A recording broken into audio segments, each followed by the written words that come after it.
طالب علم کی حیثیت سے میں نے کہا چلیں بھائی. اور مجھے جا کے تو تھانہ نارتھ گئے, وہاں کمرہ شاید انہیں میسر نہیں آیا. پھر ساؤتھ کینٹ میں مجھے جا کر ایس ایچ او کے کمرے میں بٹھا دیا اور اس کے بعد 6 گھنٹے وہاں بٹھائے رکھا. میں یہ نہیں کہوں گا کہ میرے ساتھ کوئی بدتمیزی کی ہے, وہ خود بھی اپنی مجبوری کا اظہار کر رہے تھے, معذوری کا اظہار کر رہے تھے. بہت معذرت خواہ ان کا انداز تھا کہ جی حکم ہے. بھائی حکم کس کا ہے یہ تو بتانے سے وہ قاصر تھے.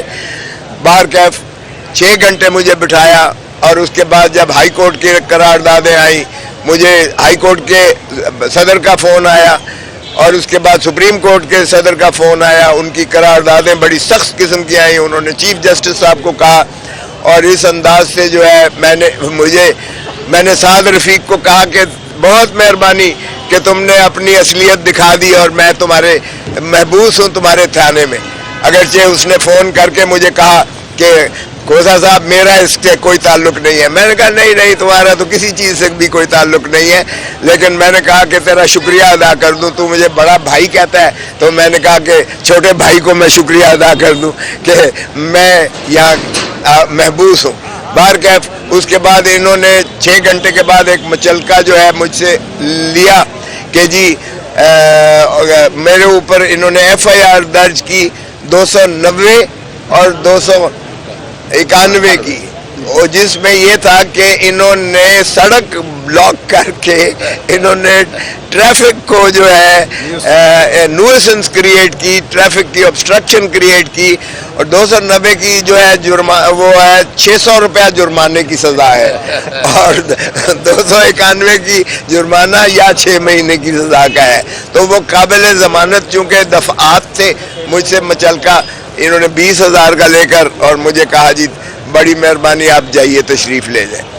میرے ڈرائیور اور میری گاڑی, انہوں نے ایک اور کیس جو ہے دہشت گردی کا کیا جس میں جو ہے ہمارے MPAs کو بھی جو ہے بیچ میں ملوث کیا, اور میرے ڈرائیور پر انہوں نے اور میرے جو کہ سرکاری ہے گن مین ہے اس پر انہوں نے ڈالا کہ جی اس نے پولیس کی وردیاں پھاڑی ہیں اور اس نے ان کو مارا پیٹا ہے, اور ساتھ ہی میرے کوآرڈینیٹر پر بھی یہی الزام لگایا, اور اس میں دفعات جو ہے ATA کی اور پتہ نہیں کیا کیا لگائی, اور اس میں دیگر ملزمان ہمارے بھی جو ہے. دیکھو آج تو ہم نے درخواست یہ فائل کر دی تھی کہ جس طرح نیشنل اسمبلی اور پروونشل اسمبلی کی جنرل الیکشنز ہو رہے تھے تو سارے ڈاکومنٹیشن میں لے کے گیا تھا خان صاحب سے کنسلٹیشن کے لیے, کیونکہ سیٹیں زیادہ ہوتی, آپ نے پروفائل لکھا ہوا ہوتا ہے تو ڈسکشن بڑا ضروری ہے. لاسٹ ٹائم ہائی کورٹ نے ہمیں اجازت دے دی تھی اور مجھے اجازت دے دی کہ آپ ڈاکومنٹیشن لے کر کے خان صاحب کے ساتھ کنسلٹ کر کے فائنل کر سکتے. اس مرتبہ بھی سینٹ کے الیکشن ہو رہے ہیں, ہم نے درخواست دی ہے کہ اس کے لیے بھی ہمیں اجازت دی جائے تاکہ وہ ڈاکومنٹس ہم ساتھ لے جائیں اور اندر جانے کی اجازت ہو, کیونکہ یہ تھوڑی سی مشکل آ رہی ہے. اچھا, یہ سیفر کیس اور توشہ خانہ کیس کے سماعت ہیں, تو آپ کی کیا توقعات ہیں اور خان صاحب اس سے پہلے باہر آ رہے ہیں؟ امید تو ہے انشاءاللہ تعالی, ہمیشہ سے عدلیہ سے بڑی توقعات ہماری عدلیہ ہی ہے, باقی کسی طرف تو دیکھ نہیں سکتے. عدلیہ کا احترام کرتے ہیں, عدلیہ پہ اعتماد بھی کرتے ہیں, ہر مرتبہ آتے ہیں متبانہ گزارش کرتے ہیں اور اس امید کے ساتھ آتے ہیں کہ انشاءاللہ تعالی ہمیں بھی انصاف ہوگا. ہمارے خلاف کیسز جس اسپیڈ کے ساتھ ڈیسائیڈ ہوئے ہیں, چاہے وہ سپریم کورٹ ہے, چاہے وہ ہائی کورٹ ہے, چاہے وہ ٹرائل کورٹ ہے, ہم یہ امید کرتے ہیں کہ پلیز عدلیہ نے یہ دیکھا, یہ جوڈیشل نوٹس بھی لے سکتے ہیں کہ جس تیزی کے ساتھ, بلکہ میں اس کو تیزی نہیں کہتا کہ یہ ٹرائل ایکسپیڈیشن سے انہوں نے کنکلوڈ کرا ہے, بلکہ غیر آئینی غیر قانونی طریقے سے جس طریقے سے انہوں نے ٹرائل چلائے ہیں, عدلیہ کی ذمہ داری بنتی ہے کہ اس کا بھی نوٹس لے. تو یہ اگر لوگوں کے الزامات ہیں تو کورٹ بھی موجود ہے, عدالت بھی موجود ہے, عدالت میں چاہیں کہ میں نے حلف نہیں لیا تھا, ہے نا, اس وجہ سے جو کچھ ہو سکتا ہے وہ کہیں, اور آرٹیکل 6 کے تحت اگر مقدمہ چلانا ہے تو ویلکم چلائیں, مگر یہ کہ میں نے آئین کی پاسداری کی, میں نے جو مناسب سمجھا وہ کیا. میں کوئی بہت بڑا آئینی ایکسپرٹ نہیں ہوں, میں نے جو بہترین مشورہ مجھے ملا اس اعتبار سے کیا, اور کورٹ نے بھی یہ نہیں کہا, ججمنٹ کے اندر میجارٹی ججمنٹ کو اگر آپ مانتے ہیں تو کورٹ نے آرٹیکل 6 کا کوئی ذکر نہیں کیا. اب اس کے بعد اگر آپ چاہتے ہیں اس کے باوجود کوئی آرٹیکل 6 پر مقدمہ کر لے تو کھلا ہوا ہے معاملہ. ڈاکٹر صاحب کیا کہیں گے آپ اس پر الزام لگاتے رہے اور آصف زرداری دونوں میں سے پرابلم آیا خان صاحب کے حوالے سے, وہ جنرل فیض کے حوالے سے آیا. کیا جنرل فیض کے حوالے سے کہ وہ ان کو آرمی چیف بنانا چاہتے تھے. شاید اختلافات اسٹیبلشمنٹ سے خان صاحب کے یہیں پر پیدا ہوئے. تو اس وقت آپ نے کچھ کوشش کی کہ خان صاحب کو اس بات پہ راضی کیا جا سکے کہ جنرل فیض کو نیکسٹ آرمی چیف نہ بنایا جائے, کہ آرمی کا جو پروٹوکول ہے اس کے مطابق چلا جائے؟ میں حلفیہ یہ بات کہتا ہوں, اور میں حلف آسانی سے نہیں اٹھاتا. میں حلفیہ یہ بات کہتا ہوں کہ میری جب بھی خان صاحب سے بات ہوئی تو انہوں نے یہ کہا کہ نہیں میرا کوئی پریفرنس نہیں ہے. خاص طور پر مجھے میسج بھی دیتے رہے وہ ہمیشہ کہ سب کے لیے یہ یہاں کر دیے جو بھی آپ سے سوال کرتا ہے کہ ان کا کوئی پریفرنس نہیں, merit should be the preference. میں حلفیہ کہہ رہا ہوں.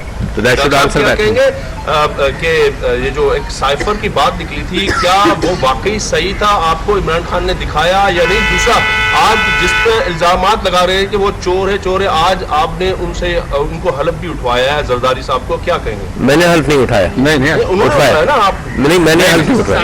چیف جسٹس صاحب وہ والا بتا دیں اس کا کیا سائفر کا. میں نے اگر آج اور پرسوں کے پرائم منسٹر صاحب کا آپ نے حلف سنا ہو تو حلف کے اندر یہ ہے, اگر منسٹر حلف اٹھاتا ہے تو منسٹر یہ کہتا ہے کہ کوئی بھی چیز جو مجھے راز پتا چلے, کوئی بات ایسی پتا چلے تو پرائم منسٹر کی اجازت کے بغیر میں اس راز کو پبلک نہیں کروں گا. جب پرائم منسٹر حلف اٹھاتا ہے تو پرائم منسٹر یہ کہتا ہے کوئی بھی چیز میں مجھے پتا چلے تو میں جج کروں گا اس بات کو کہ میں وہ پبلک کروں. اگر پبلک کے انٹرسٹ میں اس بات کو پبلک کرنا ہے تو میں پبلک کروں گا. تو لہٰذا میں سمجھتا ہوں کہ عمران خان صاحب نے اسی بیسس پر کہا. اچھا آپ یہ بتائیے, نہیں میرا کاؤنٹر سوال ہے, اس کو منطقی لیول پر لے جائے. پرائم منسٹر یہ حلف اٹھاتا ہے کہ کوئی بھی ایسا راز مجھے پتا چلے, کوئی بھی ایسی بات پتا چلے جو میں سمجھتا ہوں پبلک انٹرسٹ میں اس کو عیاں کروں تو میں کروں گا. اچھا اب اس کو اوور رائڈ کون کرے گا؟ منسٹر آف فارن افیئرس کرے گا. کون کرے گا؟ مطلب اس کا تو حلف یہی ہے, آئین کے مطابق حلف ہے کہ جس چیز کو میں سمجھتا ہوں کہ پبلک کے سامنے عیاں کروں تو وہ میں کروں گا. سائفر فار ایگزامپل, تو اس کا تو حلف ہی یہی ہے کہ میں ڈیسائیڈ کروں گا. سائفر دیکھا آپ نے یا نہیں؟ جی میرے پاس سائفر بھیجا گیا تھا. اچھا ضرور میں نے دیکھا. کہ رہا ہونا چاہیے. آپ یہ سمجھتے ہیں کہ اسٹیبلشمنٹ اور عمران خان کے درمیان جو کشیدگی ہے وہ ختم ہو چکی ہے یا کسی لیول پہ بات چیت چل رہی ہے, آپ یہ سمجھتے ہیں؟ نہیں, میں اس سلسلے میں کوئی وہ نہیں بات کہوں گا کہ کوئی بات چیت چل رہی ہے, کچھ ہو رہی ہے. میں سمجھتا ہوں کشیدگی ختم ہونا چاہیے. دیکھیے بڑی کلیئر بات ہے ہم سب کے لیے کہ پاکستان کی فوج میری فوج ہے, پاکستان کے عوام میرے عوام ہیں, پاکستان کی سیاسی جماعتیں میری سیاسی جماعتیں ہیں, پاکستان کی سیاسی جماعتیں وفادار ملک ہیں, ہے نا. کوئی اس میں کوئی نہ غداری کی کیفیت ہے نہ کوئی ایسی کیفیت ہے. یہ بلا وجہ الزامات اٹھتے رہتے ہیں. تو میں تو جوڑنے کی اعتبار سے بات کر رہا ہوں. تو میں سمجھتا ہوں کہ اس سب میں اس سارے معاملات کے اندر بہترین حل ہے. میں آپ لوگوں کے سامنے مثال دیتا رہتا ہوں کہ کووڈ کے اندر پاکستان نے تیسرے نمبر پر آیا دنیا میں حل کرنے میں. اس کی وجہ کیا تھی کہ فوج اور سویلین حکومت یکجا ہو گئے. آپ نے ابھی تک ہمارا چینل سبسکرائب نہیں کیا تو ابھی سبسکرائب کریں اور بیل آئیکن کو کلک کر کے ہماری لیٹسٹ ویڈیوز کے بارے میں اپڈیٹ جانیں.